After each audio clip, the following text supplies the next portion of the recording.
उस दिन मैं बाइक से था। मेरी बाइक एक रेड लाइट पे रुकी।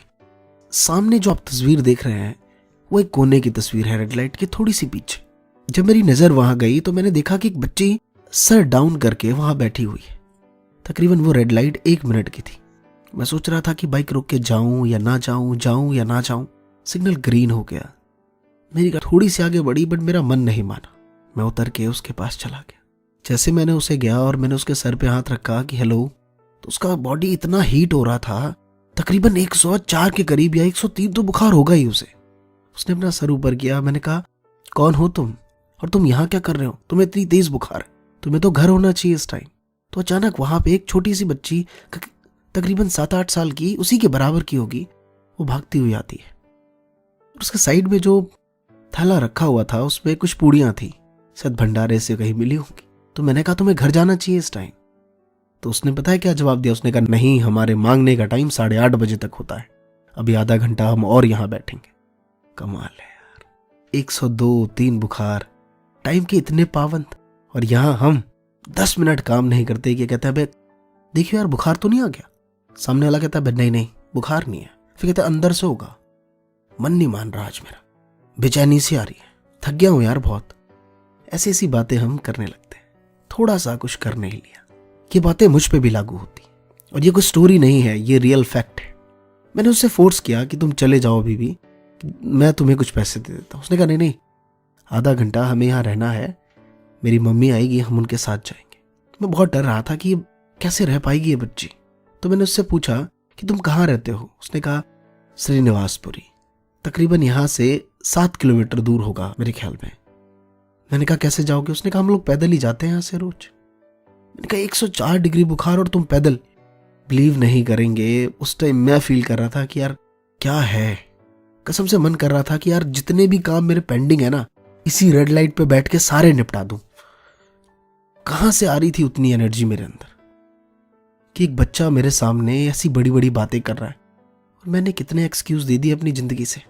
कितनी बार 5-5 मिनट कह कह के हमने गवा दिया, और इतने नालायक हो गए हम कि बाद में ये कैलकुलेट भी करने लगते हैं कितने आवर्स हमने फालतू के टाइम बर्बाद किए, कितने दिन होते हैं। फिर हम उसे ईयर में भी कन्वर्ट कर लेते हैं कि यार 2-3 साल मैंने अपनी लाइफ के ऐसे ही बर्बाद कर दिए।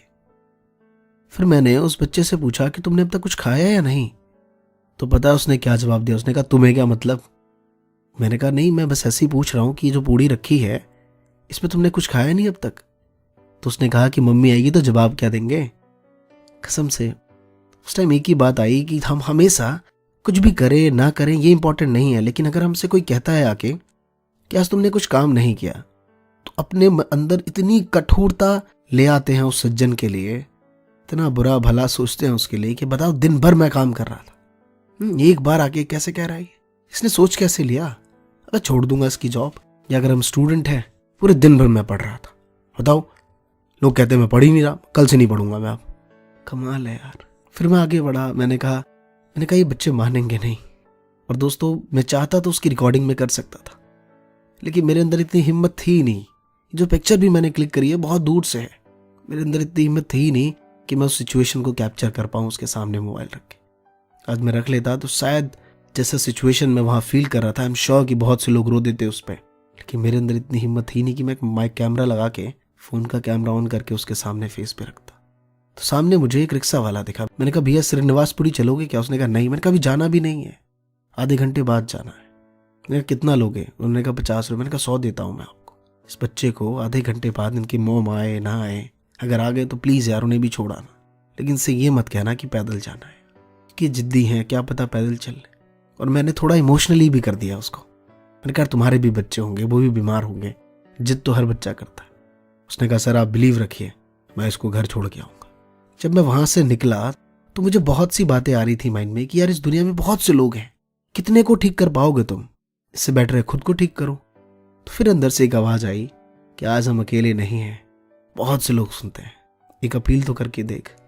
तो आज मैं रिक्वेस्ट करता हूँ आप सभी से कि विदिन 10 डेज आप अपने मन से एक ऐसे बच्चे की हेल्प करेंगे जो वाकई ज़रूरतमंद है। ये मेरा रिक्वेस्ट है आप सबसे। और आई एम श्योर दोस्तों की ये बात हमें समझ आ गई होगी कि यार अब कुछ करना है यार। बच्चे इतने उत्सुक हैं, वो अपने काम के पीछे इतना कुछ सोचते हैं, और हम कुछ नहीं सोचते। बहुत से लोगों के मन में ये भी आता है कभी कभी कि अभी हमारे पास ही कुछ नहीं है, अभी हम ही कुछ नहीं बने हैं तो दुनिया को क्या करेंगे। मैं तुम्हें एक बात बता दूं कि दान ना करोड़ों का भी होता है और 1 रुपए का भी।